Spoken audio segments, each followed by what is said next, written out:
Assalamualaikum warahmatullahi wabarakatuh. Saya Kayu Pratiwi dari 11 IPA 2 nomor absen 16 akan menyampaikan materi tentang bab fluida statis. Mungkin kita pernah berpikir, mengapa batu bisa tenggelam sedangkan kapal bisa terapung? Kira-kira kenapa ya? Yuk kita pelajari dulu. Kali ini kita akan mempelajari dua materi. Yang pertama tentang tekanan hidrostatis dan yang kedua tentang hukum Archimedes.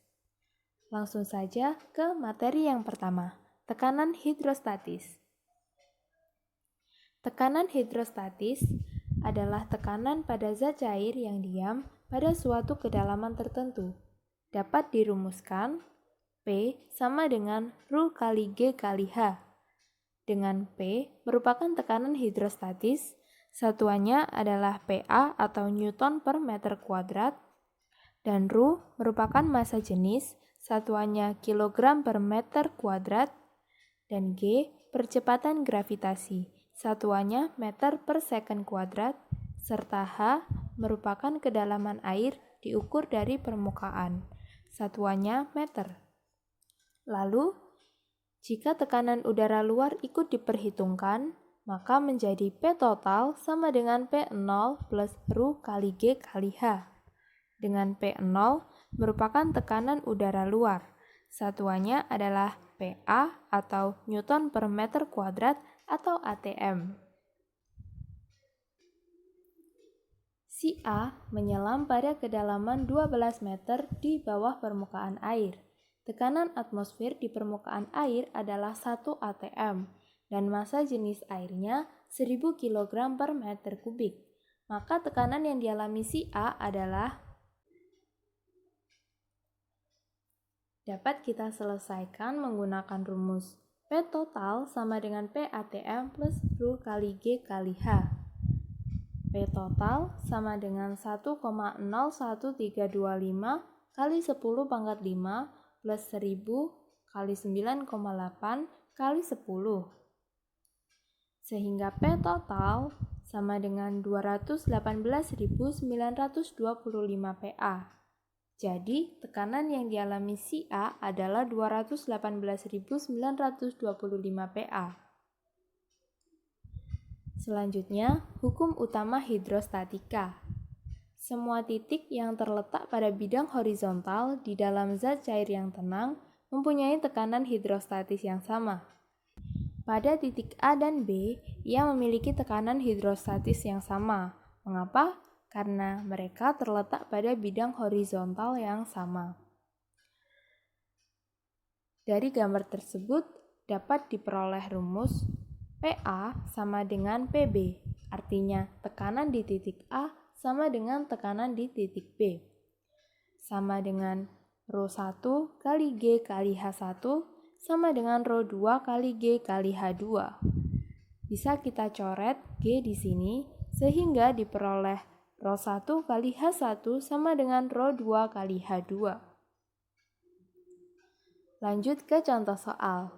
Perhatikan gambar tersebut.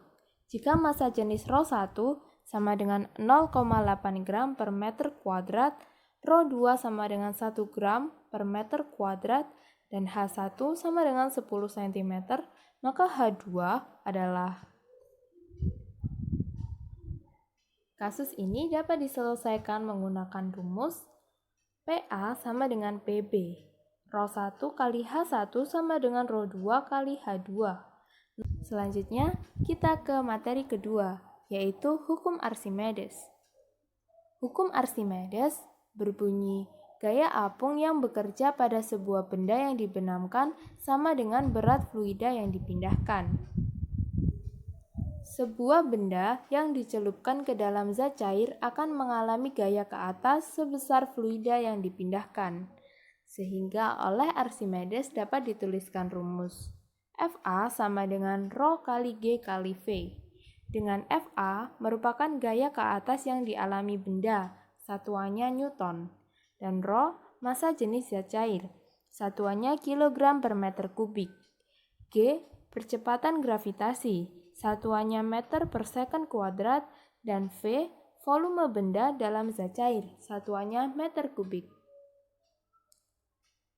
Berdasarkan keadaan benda dalam zat cair, hukum Archimedes dapat diterapkan dalam 3 keadaan, yaitu yang pertama ada mengapung. Bisa diperhatikan pada gambar tersebut. Pada kasus ini, hanya sedikit bagian benda yang tercelup dalam fluida, sehingga volume fluida yang dipindahkan sama dengan volume benda yang tercelup dalam fluida, dan lebih kecil dari volume benda seluruhnya. Atau dapat dituliskan massa jenis fluida lebih besar dari massa jenis benda. Pada keadaan kedua, ada melayang. Seluruh benda tercelup dalam fluida, sehingga volume fluida yang dipindahkan sama dengan volume benda seluruhnya, atau massa jenis fluida sama dengan massa jenis benda. Selanjutnya, pada keadaan ketiga, seperti pada gambar tersebut, tenggelam. Seluruh benda tercelup dalam fluida, sehingga volume fluida yang dipindahkan sama dengan volume benda seluruhnya. Namun gaya berat benda lebih besar daripada gaya apung. Atau bisa kita tuliskan massa jenis fluida lebih kecil dari massa jenis benda. Penerapan hukum Archimedes. Yang pertama ada kapal laut. Kapal laut menerapkan hukum Archimedes karena ia tetap dapat terapung di atas permukaan air. Selanjutnya ada galangan kapal. Galangan kapal ini merupakan salah satu alat yang membantu untuk memperbaiki kapal. Lalu ada hidrometer. Hidrometer merupakan alat untuk mengukur massa jenis cairan. Dan yang terakhir ada balon udara. Mungkin kita berpikir, kok balon udara termasuk penerapan hukum Archimedes sih? Nah, pada balon udara, ia akan naik jika berat udara yang dipindahkan lebih besar daripada berat balon serta isinya. Begitu ya teman-teman. Kita kembali ke soal yang awal tadi.